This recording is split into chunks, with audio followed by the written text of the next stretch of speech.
The silence in the church was absolute until my mother's voice sliced through it. It wasn't a hushed remark, it was a full-blown accusation. "You changed your name." Instantly, every head swiveled in my direction. My father, my sister Olivia, my brother Marcus, they all stared at me as if I were some sort of interloper who had just wandered in from the cold. My mother's hands were visibly shaking as she clutched the funeral program. Her finger was jabbed so hard against the name listed under granddaughter that the paper buckled.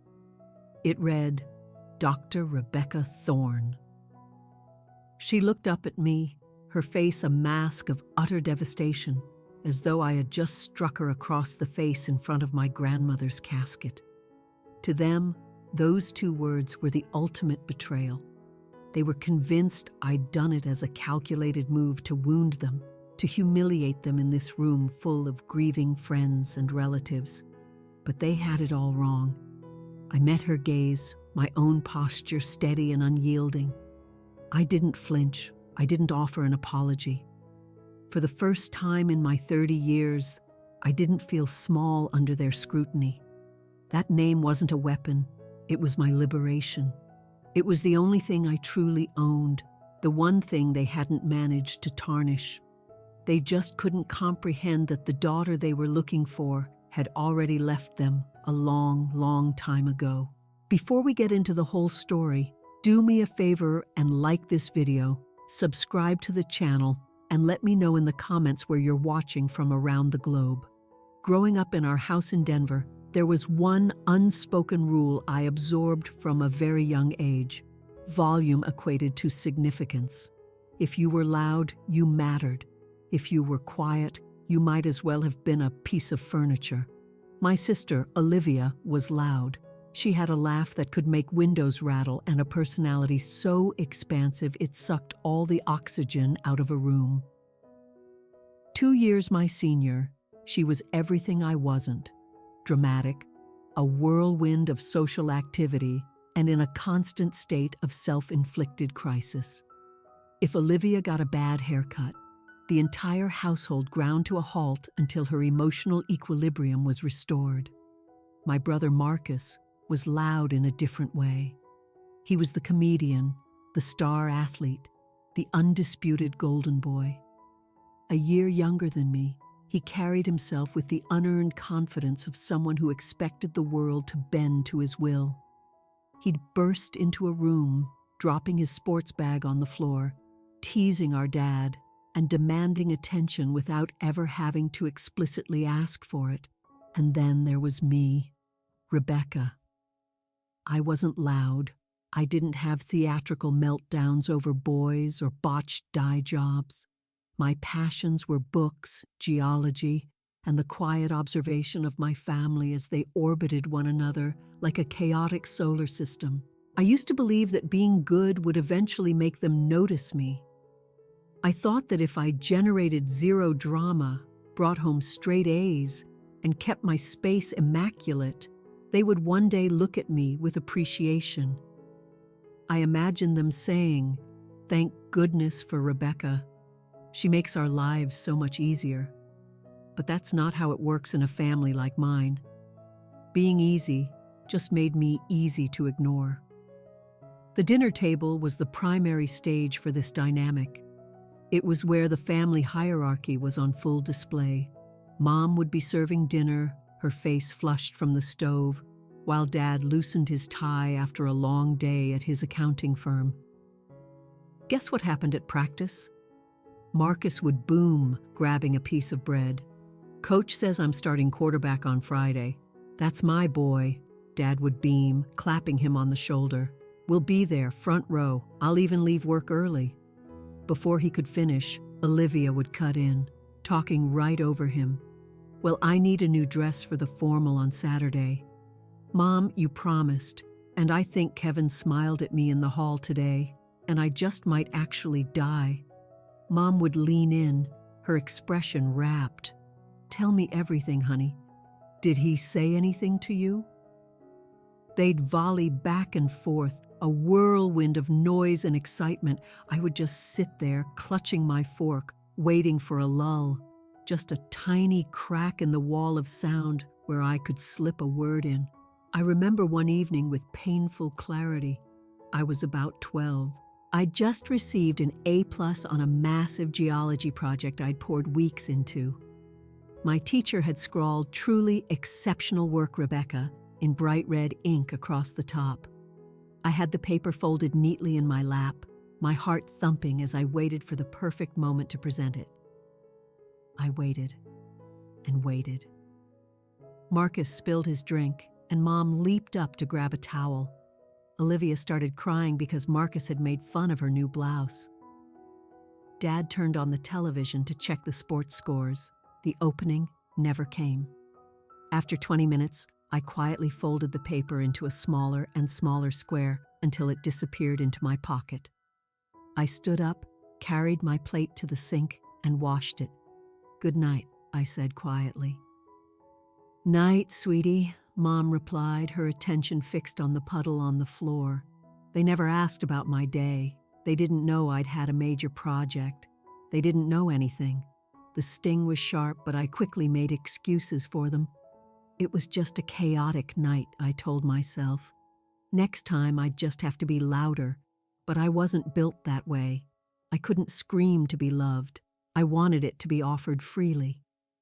The first time I truly understood that my invisibility was a deliberate choice they were making, not just an unfortunate accident, was at the 7th grade district science fair. This was a big deal, not just some class assignment. I had constructed an elaborate model demonstrating tectonic plate shifts, complete with moving parts. I'd spent weeks in the garage, meticulously crafting it. "Parents' night is Thursday at 6, I announced on Monday. "We'll be there," Dad said, eyes glued to his phone. "Thursday at 6 o'clock, I reminded them on Tuesday. "We know, Rebecca."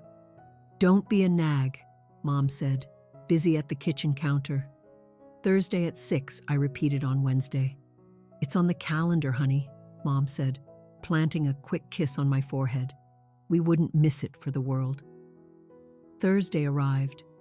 I stood beside my display in the school gymnasium, wearing my nicest sweater, my presentation notes committed to memory. The air was thick with the smell of floor wax and adolescent anxiety. Other parents began to filter in, hugging their kids, taking photos of baking soda volcanoes and potato-powered clocks. 6 o'clock came and went, then 6:15. My eyes were fixed on the double doors, my heart leaping with every new arrival. I'd straighten my posture, ready to wave, but it was never them. The judges came by at 6:30. I delivered my presentation to them, alone. They listened, took their notes, and moved on.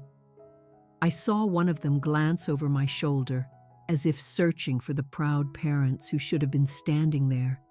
There was no one. At 7, the fair concluded. I had won second place. I stood there, holding a red ribbon as the crowd thinned out. When I finally made it to the parking lot, I saw Dad's car pull up at 7:30. I slid into the back seat. "Hey, kiddo," Dad said. "Sorry we're late." Olivia had a total meltdown, Mom explained, turning around. She looked exasperated, not at me, but at the general inconvenience of her day. She couldn't find her favorite jeans for her date, and she was absolutely hysterical. We had to tear the house apart. Took forever, Dad added. And then Marcus needed a ride to his friend's house. I stared at them, the red ribbon clutched in my hand. "The fair's over," I said, my voice barely a whisper. "Oh, shoot," Mom said, with the kind of casual disappointment you'd use for missing the beginning of a movie. "Well, tell us about it. Did you do well?" "I got second place," I said. "That's nice, honey," she replied, before turning back to the front and cranking up the radio. They never asked to see the ribbon. They never asked about the project. Olivia's missing jeans were an emergency. Marcus's social life was a priority.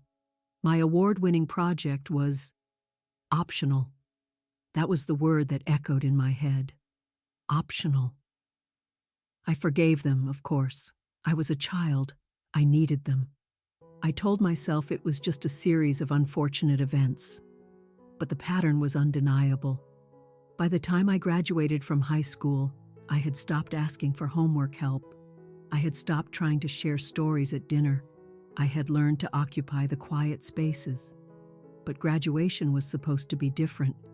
This was a major milestone. I wasn't valedictorian, but I was graduating with high honors and heading to a great university. This is such a big day, Mom said that morning, sounding genuinely excited. She even took a picture of me in my cap and gown. We are so proud of you, Rebecca. The ceremony starts at 10 sharp, I told them. The doors lock at 9:45. You have to be seated. We know, Dad said. We'll take 2 cars. You go on ahead and get lined up. We'll bring Olivia and Marcus. I drove myself to the arena. I met up with my friends, all of us a bundle of nerves and excitement. My parents are in section 204, my friend Jessica said. Where are yours? I checked my phone. No messages. I walked into the cavernous hall and scanned the stands. I knew exactly where their seats were. I had bought the tickets and circled the section on a map for them. The seats were empty. The familiar chords of pomp and circumstance began to play. We started our slow procession down the aisle. I looked again, still empty. Maybe they were just stuck in traffic. I sat through the speeches. I watched as hundreds of names were called, each one punctuated by cheers, air horns, and proud, tearful parents. When they got to the S's, my heart was a drum against my ribs. Rebecca Ann Shaw. I walked across the stage, shook the principal's hand, and accepted my diploma. My eyes went straight to the row where my family should have been. It was still empty. A cold, familiar numbness washed over me. It wasn't a sharp pain anymore, just a dull, heavy ache. I walked back to my seat and just stared at the diploma case. I found them in the parking lot almost an hour later. Mom, Dad, and Olivia were all holding cups from a trendy local coffee shop. Oh my God, Rebecca. Mom rushed toward me. We are so sorry. The traffic on the freeway was a total nightmare. We were at a standstill for an hour. We literally just got here, Olivia added, taking a loud slurp of her iced latte. It was hell. I looked at the cups in their hands. That coffee shop was 10 miles in the opposite direction of the arena. If they were stuck in traffic coming here, there's no way they would have had time to stop. They had made a choice. They had stopped, waited in line, ordered their specific complicated drinks, and they had done it all while I was walking across that stage alone. You missed it, I said flatly. We know, honey, we feel just awful, Mom said. But she didn't look awful. She looked well caffeinated and slightly flustered by the heat. But we're here now. Let's get some pictures. Hold up your diploma, Dad said, pulling out his phone. I held it up. I smiled the smile I had perfected over years, the one that said, I don't want to make a scene. Beautiful, Mom declared. Now, who's hungry? Let's get lunch. Marcus wants burgers. I got in the car. They handed me an iced tea they had bought as a peace offering. They had missed my high school graduation for coffee, and the worst part? I let them. I didn't scream. I didn't throw the drink. I just nodded and said, burgers sound fine. I was the invisible child, and I was slowly realizing the only person who was ever going to truly see me was me. Leaving for college was like escaping a room where the oxygen was slowly running out. I chose the University of Colorado Boulder, a 4-hour drive from Denver, but it felt like a different universe. I remember packing my car the morning I left. Dad was at work, Marcus was asleep, and Olivia was out. My mom stood on the porch, nursing a mug of coffee. Drive safe, honey, she said. Call when you get there. I will, I promised. She didn't cry or hug me tightly. She just gave a little wave, as if I were off to the grocery store and not leaving home for good. I drove those 4 hours with the radio off, watching the mountains rise in the distance. I felt a profound loneliness, but it was mixed with an intoxicating sense of relief. In Denver, I was in a constant state of waiting to be seen and being let down. In Boulder, nobody knew me. I could be anyone. I dove headfirst into my geology major, spending my weekends in the library and joining research teams. I made a small circle of friends who were like me, quiet, focused, and passionate about their work. I met Leo in my sophomore year. He was an engineering student, kind and attentive. He actually listened when I spoke. He remembered the little things.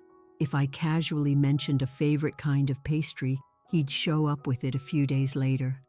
It was baffling at first. I wasn't used to being a collection of remembered details in someone else's mind.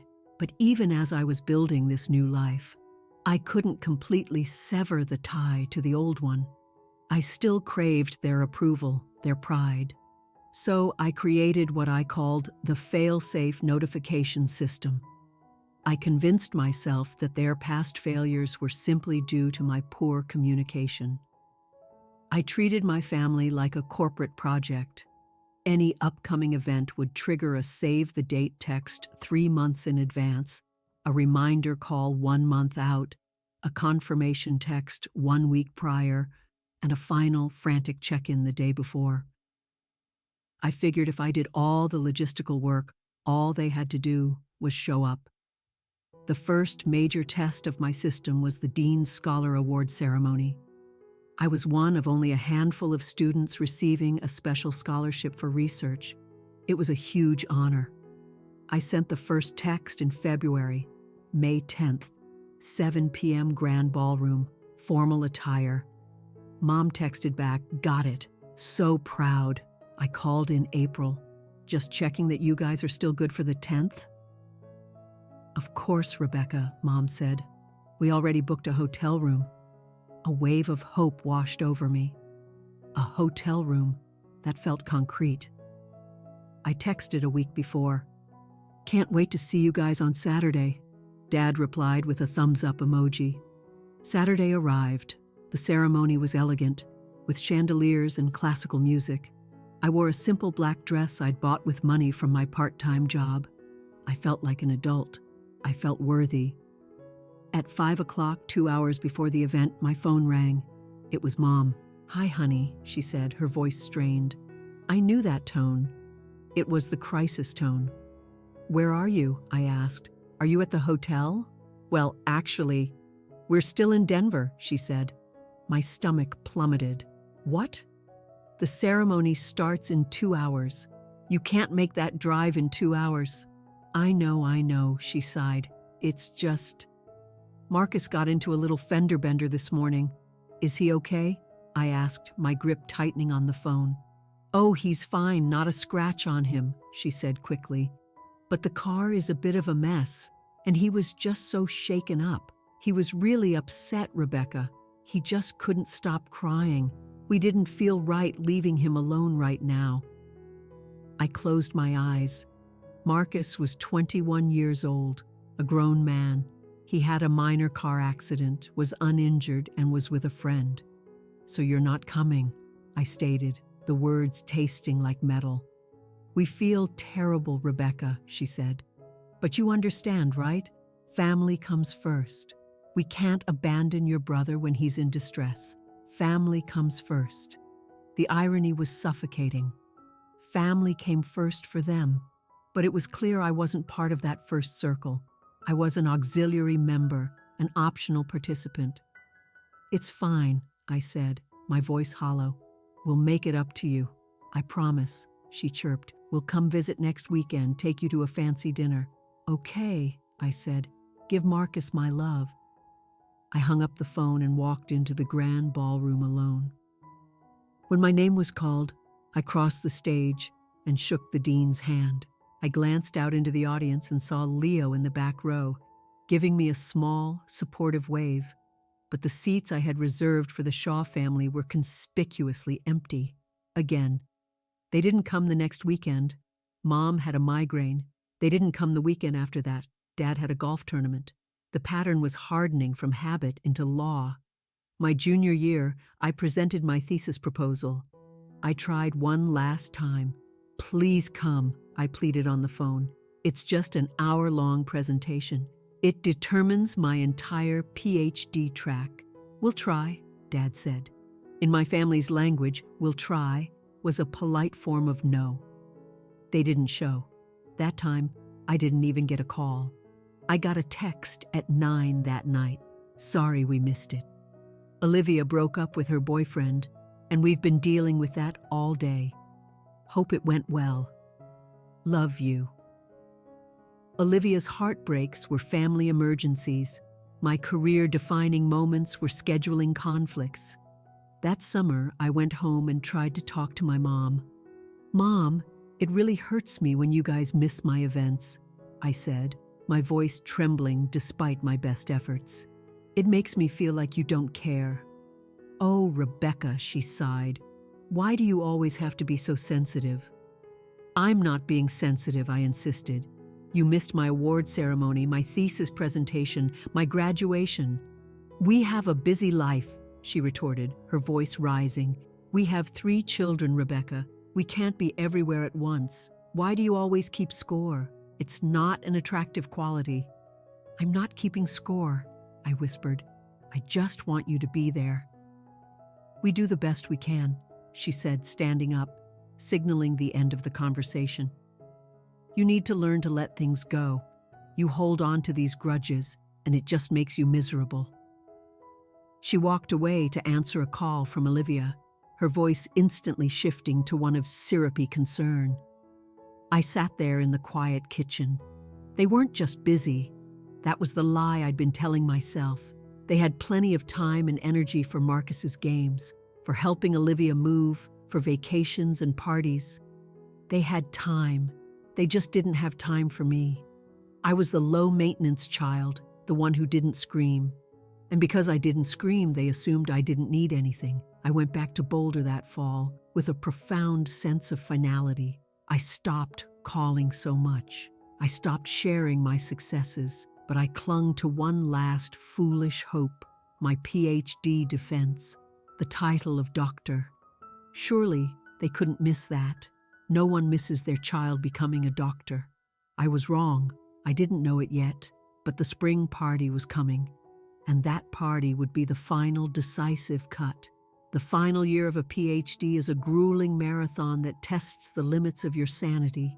It's a lonely, exhausting climb. But I did the work. 8 months before my defense, the date was set in stone. In academia, you can't just move a dissertation defense. It requires coordinating the schedules of 5 professors and the university administration. May 15th. 3 p.m. I treated this date like a state affair. I sent physical invitations. I sent emails. I created a family group chat specifically for updates. This is it, I told them on a call. May 15th. It's the most important day of my career. Please, please put it in your calendars now. Got it, Rebecca, Dad said. May 15th. We'll be there. I'm so proud of my little rock nerd, Marcus joked. We'll come watch you be smart.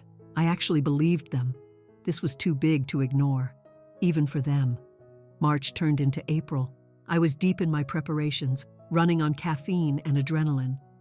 Then, 3 weeks before my defense, my phone buzzed. It was a group text from Marcus. Hey fam, who's ready for the first annual Shaw Spring Kickoff? Just bought a massive new grill. May 15th, 2 p.m. at my place. Brisket, ribs, the works. Be there or be square. I stared at the screen, my blood running cold. May 15th. My defense was at 3 p.m. in Boulder. His house was in Denver. The drive was an hour minimum. It was impossible to be at both. My hands started to tremble as I typed a reply. Marcus, that's the day of my dissertation defense. It's at 3 p.m. in Boulder, remember? I sent the invites months ago. The little typing bubbles appeared. Oh, right, my bad.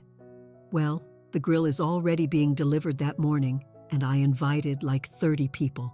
Just come after. The party will go all night. I felt the air leave my lungs. He wasn't suggesting he move his party. He was suggesting I just show up late to it. He didn't even grasp that he was forcing our parents to choose. I called him. Marcus, I said, trying to keep my voice even. You have to move it. Mom and Dad can't be in two places at once. Rebecca, chill out, he laughed. It's just a cookout. Why are you getting so stressed? It's not just a cookout to me, I said. I need Mom and Dad in Boulder at 3 o'clock. If your party starts at 2 in Denver, they won't come. You know they'll stay for the food. You're being paranoid, he said dismissively. He hung up. He just didn't care. I called Mom, certain she would fix this. Mom, did you see Marcus's text? I asked. I did. That grill looks amazing, she said cheerfully. Mom, I said, my voice dropping. It's the same day as my defense, May 15th. There was a long, telling pause. Oh, she said finally. Well, that is a conflict. It's not a conflict, I said, my voice rising. I asked you 8 months ago. He asked you today. You have to tell him to move it, or you have to tell him you can't go. She heaved her signature long-suffering sigh. Rebecca, honey, don't be so dramatic. We can't tell him to cancel. He's already invited all his friends. It would be rude. So it's not rude to miss my doctorate defense? I asked, tears stinging my eyes. We know, she said, her voice turning placating. Look, we'll figure it out. Maybe we can stop by his place for an hour, see the new grill, and then drive up to Boulder. I did the quick math. If they went to his party at 2, even for 10 minutes, plus the hour-long drive, they would arrive at my defense after 4. It would be nearly over. That's impossible, I said. You'll miss it. You're being so negative, she snapped. Why do you always assume the worst of us? We said we'll figure it out. Can't you just say no to him? I begged. Just this one time. Can't you choose me?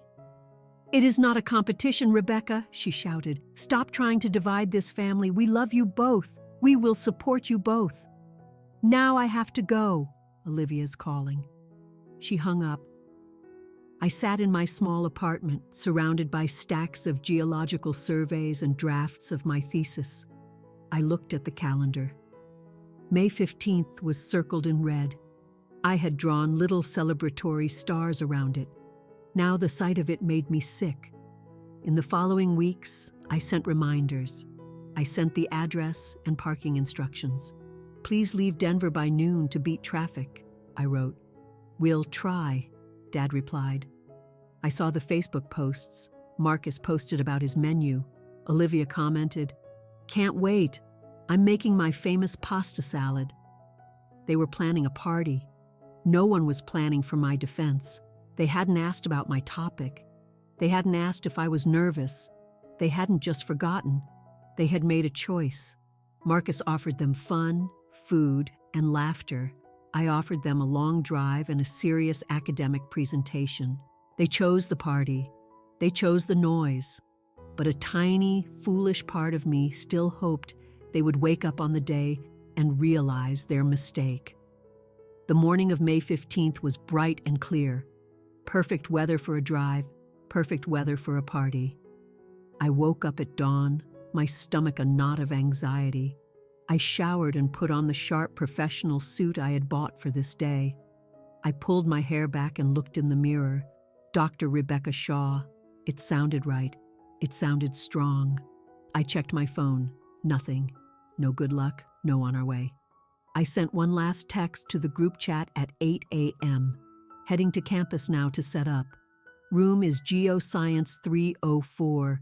Drive safe. See you at 3. Silence. At the university, I set up the lecture hall, tested the projector, and arranged my notes. My advisor, Dr. Evans, arrived around 2 p.m. Nervous, Rebecca? She asked kindly. A little, I lied. I wasn't nervous about the science. I was nervous about the 5 empty chairs I'd placed in the front row with reserved for family signs on them. 2:30 p.m. Students and faculty began to file in. My friends arrived. Leo was there in a tie, giving me a reassuring smile. I checked my phone again. Nothing. 2:45 p.m. The room was nearly full. I stood by the window, scanning the parking lot for my dad's car, praying to see it pull in. My phone buzzed. I snatched it up. A text from Mom. "Hey, honey. Traffic was bad getting to Marcus's. Then your dad got talking to your uncle. We just lost track of time. We're all here eating ribs. It's such a great turnout. We're just going to stay here and celebrate with everyone. Good luck with your speech. Send us a video." I read it twice. We're going to stay here. They were never on the road. They were never stuck in traffic on the way to Boulder. They were in Denver, at the party. They had never even intended to come. Then a photo came through, a selfie of my mom, dad, Olivia, and Marcus. They were holding up drinks, laughing, with smoke from the grill swirling around them. They looked happy, complete. They didn't look like they were missing a daughter. I looked up from my phone at those 5 empty chairs, and something inside me broke.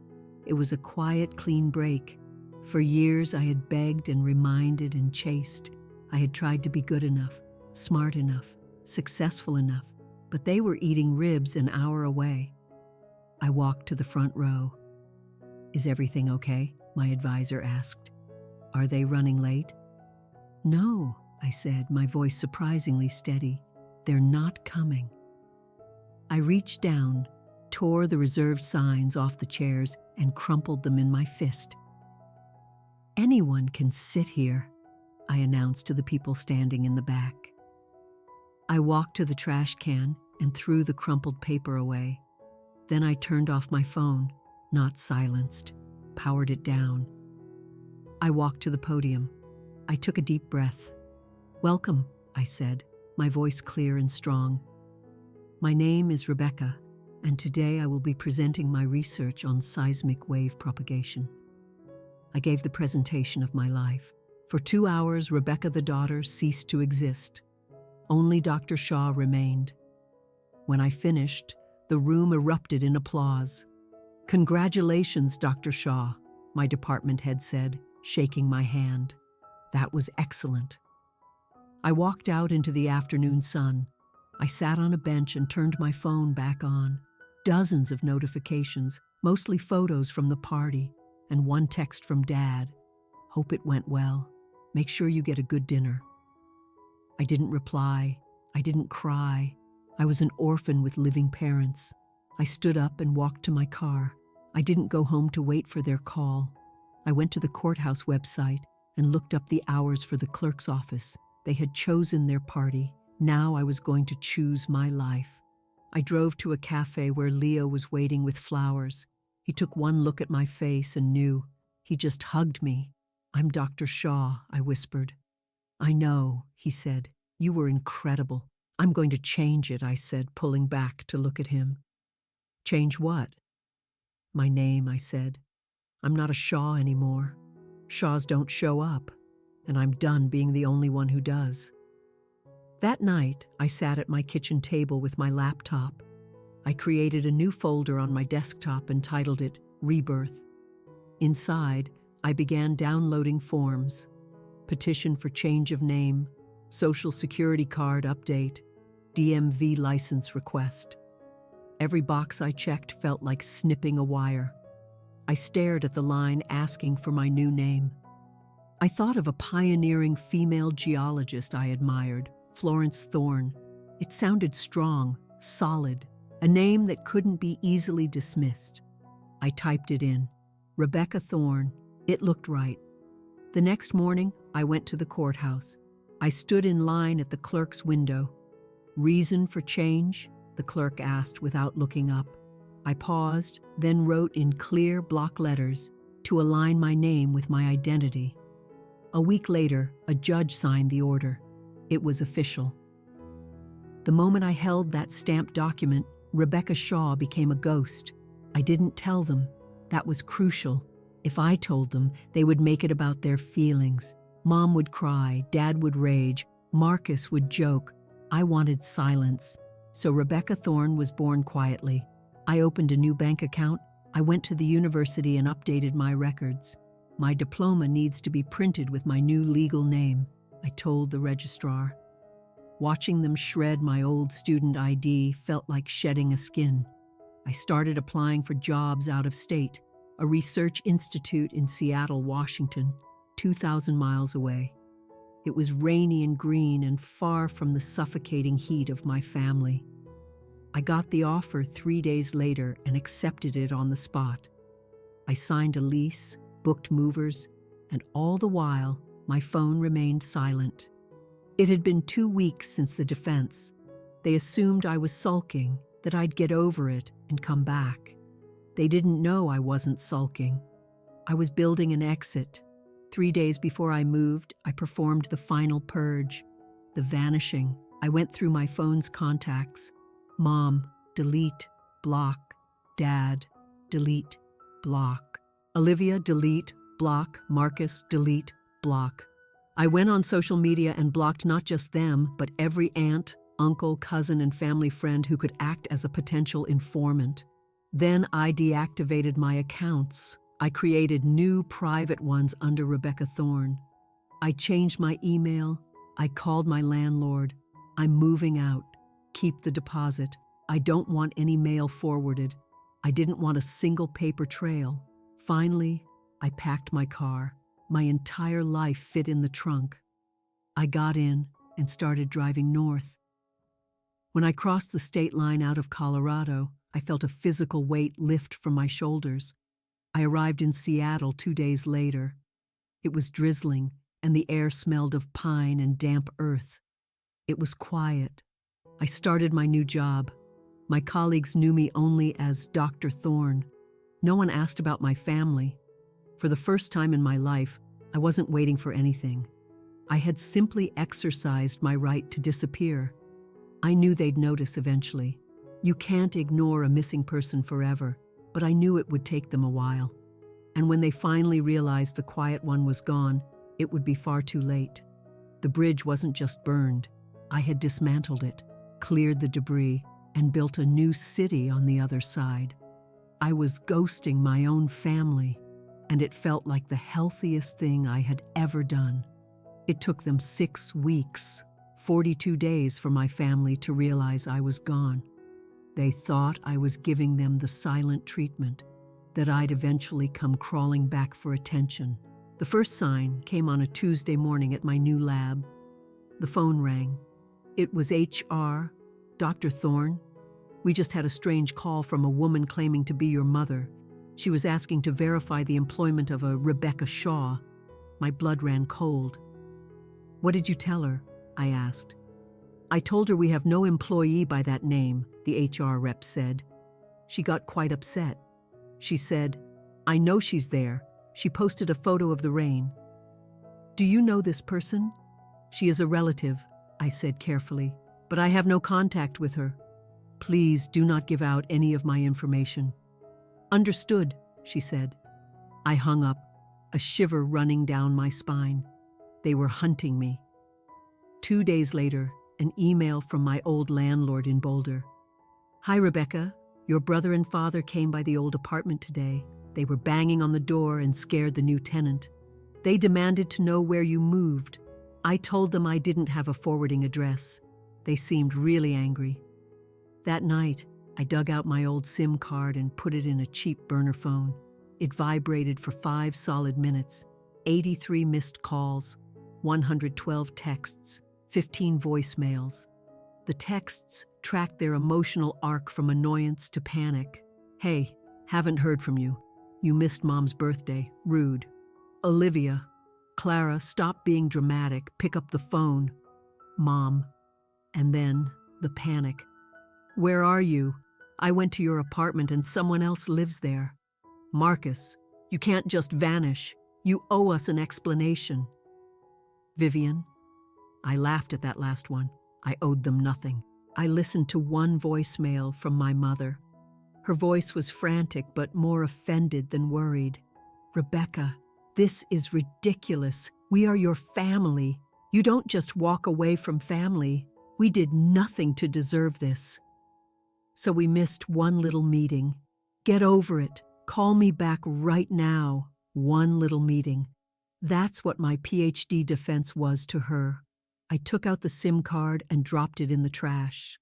I stayed in the shadows for 8 months. I built a life. Leo moved up to Seattle to join me.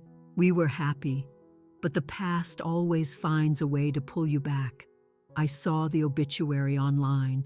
Eleanor Vance, my grandmother, the only person in that family who had ever truly seen me. "I'm coming with you," Leo said before I even had to ask. "It's going to be ugly," I warned. "Let them," he said.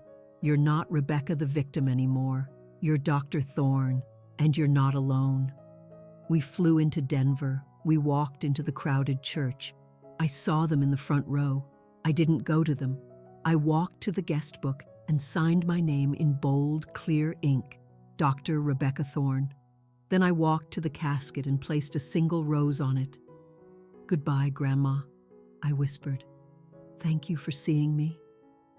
I turned around, and that's when they saw me. The church went silent. "Rebecca," my mother gasped, standing up.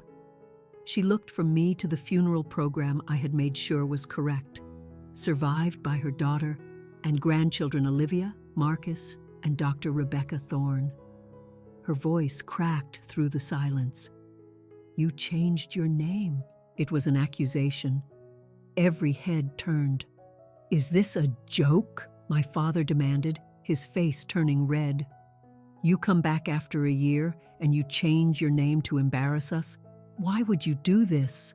My mother wailed, shaking the program at me. To hurt me? She was making my grandmother's funeral about her, just like she'd made my life about her. "I didn't do it to hurt you, Mom," I said, my voice calm and clear. "I did it because I needed a name that belongs to someone who shows up." "We're your family," she hissed. "How can you say we don't show up?" "May 15th, I said simply. "My dissertation defense. You went to a party." "Oh, for God's sake, Rebecca," Olivia shouted from the pew. "Are you still on about that? It was one day. You are so selfish." "It wasn't one day," I said, my voice steady. "It was the science fair. It was graduation. It was a lifetime of days."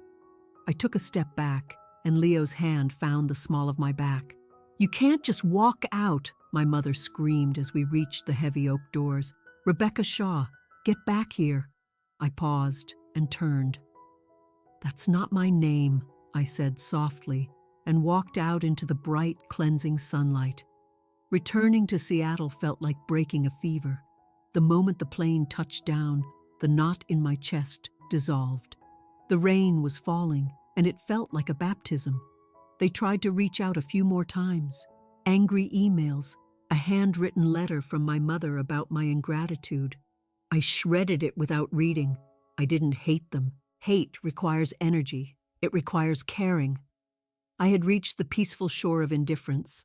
They were just people I used to know. 6 months later, I was sitting on my balcony with Leo, watching the city lights twinkle below. "Do you miss them?" he asked gently. I searched my heart for the honest answer. Did I miss being invisible? Did I miss begging for scraps? "No," I said. "I miss the idea of them. I miss the family I wished they were, but I don't miss the family they actually are." He squeezed my hand. I had spent my whole life trying to make myself smaller, quieter, easier, hoping that if I disappeared enough, they would finally come looking for me. But you can't make people love you by erasing yourself. You can only save yourself by leaving. Peace isn't loud. It's just the absence of pain. It's the quiet confidence that you won't be forgotten, because you have finally stopped forgetting yourself. I am Dr. Rebecca Thorne. I am a scientist. I am a woman who walked away from a party to become herself. And for the first time in my life, I am exactly where I'm supposed to be. They forgot my graduation on purpose. So I rewrote my name on purpose. I learned that blood doesn't make you family, loyalty does. Showing up does. If you are the invisible child, the one always waiting, the one begging for crumbs, stop. Don't wait for them to see you. See yourself. Pack your life into boxes, change your name, drive away, thrive. Because the only person you ever need to make proud is the one looking back at you from the mirror. If you've ever had to disappear to finally be seen, hit that subscribe button and tell me, when did you finally stop waiting for them to show up?